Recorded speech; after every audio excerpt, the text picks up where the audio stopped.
सोचिए कि आप बड़े मजे से सैंडविच का स्वाद ले रहे हैं, तभी अचानक मुंह में कुछ कड़वापन महसूस होता है। आप सैंडविच को ध्यान से देखते हैं, इसमें तो ऐसा कुछ नहीं है, पर इसके बाद पूरा दिन आपका मुंह कड़वा ही रहता है और बाद में भी अगर कुछ पीने या खाने की कोशिश करते हैं तब भी ये कड़वापन ऐसे ही रहता है। जब आप इसका पता लगाने डॉक्टर के पास जाते हैं तो पता चलता है कि आपके मुंह में एक ग्लैंड से कुछ सब्सटेंस निकल रहा है और ये सब्सटेंस कुछ और नहीं बल्कि वही जहर है जो सांपों में होता है। आप चौंक जाते हैं और क्लिनिक से फुल स्पीड में बाहर निकल जाते हैं। सच ये है कि साइंटिस्ट भी इस बात का दावा करते हैं कि हम इंसानों के शरीर में भी जहर बन सकता है। हमारे अलावा भी कुछ दूसरे मैमल्स हैं जो इस जहरीले क्लब का हिस्सा हैं, जैसे कि प्लैटिपस, स्लो लॉरिस और चमगादड़। प्लैटिपस के पैरों में छोटे छोटे स्पर होते हैं जो हम इंसानों के लिए काफी हार्मफुल हो सकते हैं और जिसके बाद एक्सटेंसिव केयर की जरूरत पड़ती है। भले ही ये देखने में क्यूट हो, लेकिन इनके साथ खेलना कोई मजाक नहीं है। स्लो लॉरिस एक अकेला ऐसा प्राइमेट यानी नर वानर है जो क्यूट होने के साथ साथ जहरीला और खतरनाक भी है। इनकी उंगलियों के नीचे एक छोटी सैक यानी थैली होती है और शिकार को काटने से पहले ये जहर स्किन पर लगा देते हैं।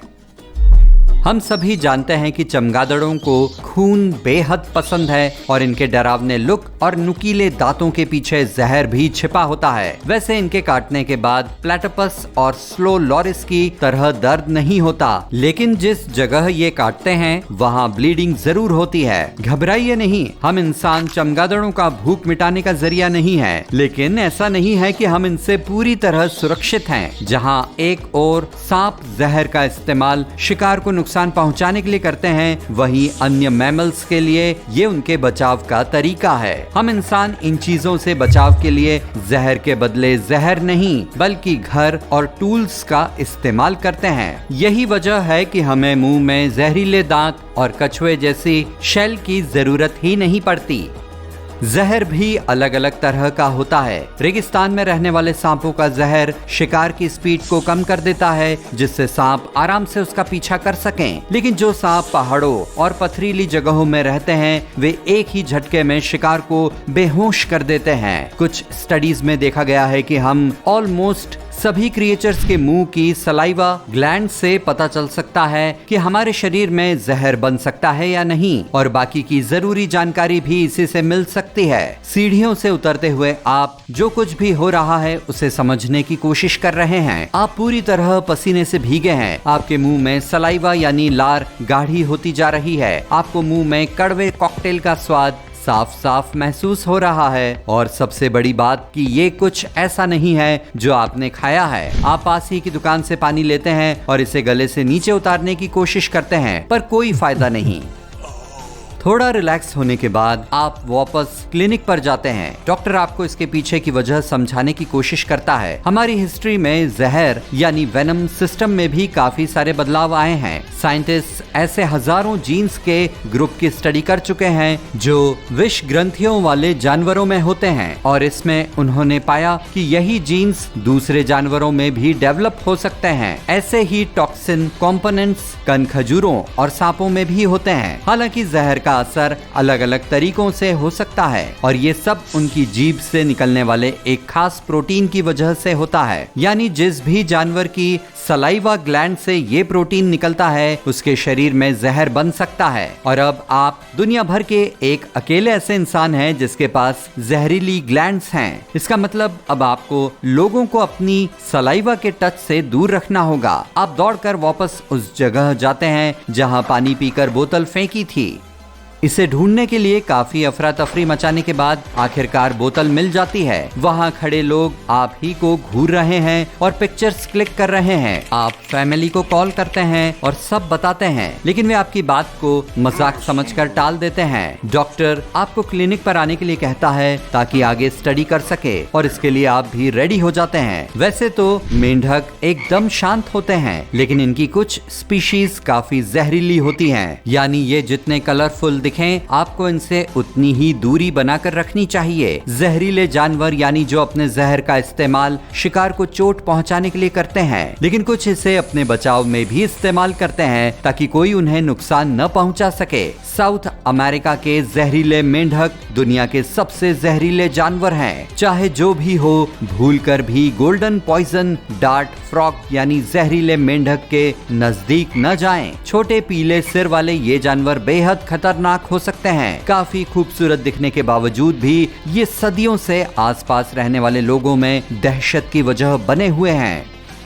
वाटर हेमलॉक देखने में सड़क के किनारे उगने वाला आम पौधा लगता है, लेकिन गलती से भी इसकी डंठल दांतों के बीच मत रखना। ये नॉर्थ अमेरिका का सबसे खतरनाक और जहरीला पौधा है। पर देखिए ना, इतना जहरीला होने के बावजूद भी इसे गाजर के परिवार में रखा गया है। नाइट शेड यानी सोलेनेसी भी काफी फेमस है और यहाँ तक कि शेक्सपियर के प्ले में भी है। ये भले ही देखने में सलाद के बीच रखी बेरी लगती हो, लेकिन इनका सलाद से दूर दूर तक कोई लेना देना नहीं है। यहाँ तक कि अगर गलती से इन्हें छू लिया जाए तो काफी परेशानी झेलनी पड़ सकती है। ऐसा नहीं है कि हमारे शरीर में कभी भी जहर बन सकता है। अभी तक के इवोल्यूशन से पता चलता है कि जहरीले जानवरों के शरीर में भी जहर बनना बंद हो सकता है, क्योंकि ये जीन्स पर नहीं बल्कि एक नेचुरल प्रोटीन पर डिपेंड करता है। सी स्नेक्स की कुछ ऐसी स्पीशीज भी हैं जिनकी जहरीली ग्लैंड्स तो हैं, लेकिन वे इसे इस्तेमाल नहीं कर सकते